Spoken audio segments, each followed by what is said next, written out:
शैलजा को सीएम के तौर पर भी प्रोजेक्ट किया जा रहा है। पहले जो एसआर के गुट कहा जा रहा था वो कहीं ना कहीं एसआर बी बन चुका है। चौधरी वीरेंद्र सिंह भी उसमें आ गए हैं।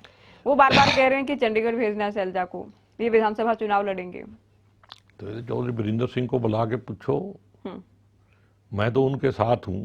वो चंडीगढ़ जाएंगी तो भी साथ जाऊंगा, जहाँ रहेंगी साथ ही रहूंगा।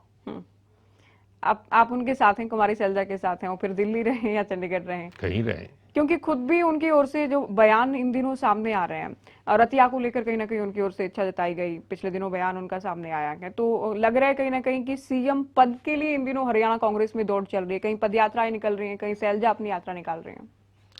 सभी नेता जो है, इलेक्शन का टाइम है, कांग्रेस को मजबूत करने के लिए काम कर रहे हैं। और अगर कोई अकेला नेता इसमें लगेगा तो फिर पूरा हरियाणा कवर नहीं होगा। तो कांग्रेस को सरकार बनानी है, कांग्रेस को इलेक्शन जीतना है, तो सबको ही मिलके काम करना पड़ेगा। ऐसा दिशा निर्देश ऊपर से निर्देश है। हाँ, लेकिन होता ये क्या मेरे सामने की बात है। हाँ। सब मिलके पूरे जुट के काम करो और पार्टी को जिताओ। उसके बाद भी मिलजुल क्यों नहीं पाते हैं? कांग्रेस में बड़े नेता हैं लेकिन सारे एक साथ नहीं आते हैं। शैलजा अपनी यात्रा निकालती है, शुरुआत में उदय भान जो पार्टी के प्रदेश अध्यक्ष हैं उनकी तस्वीर नहीं होती, और भूपेंद्र हुड्डा जो सीएलपी लीडर हैं उनकी फोटो नहीं होती है, वीरेंद्र सिंह की, सुरजेवाला की फोटो लगाई जाती है। तो क्या उसके बाद हाईकमान ही ये निर्देश देता है कि आप तस्वीर लगाइए, जो अगले पोस्टर में शैलजा की तस्वीरें लगा देते हैं?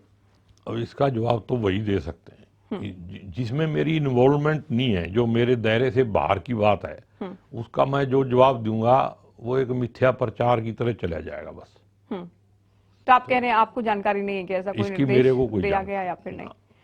आप कह रहे हैं शुरुआत में पहले जवाब में आपने कहा कि कांग्रेस की सरकार हरियाणा में आने वाली है, तो भावी मुख्यमंत्री के तौर पर आप किसे देख रहे हैं पार्टी में? जिसको राहुल गांधी जी और खड़गे जी चाहेंगे। फिर कोई भी हो, वो कोई भी हो सकता है। जो एमएलए बनेगा, कोई भी एमएलए चीफ मिनिस्टर बन सकता है। अपनी टिकट को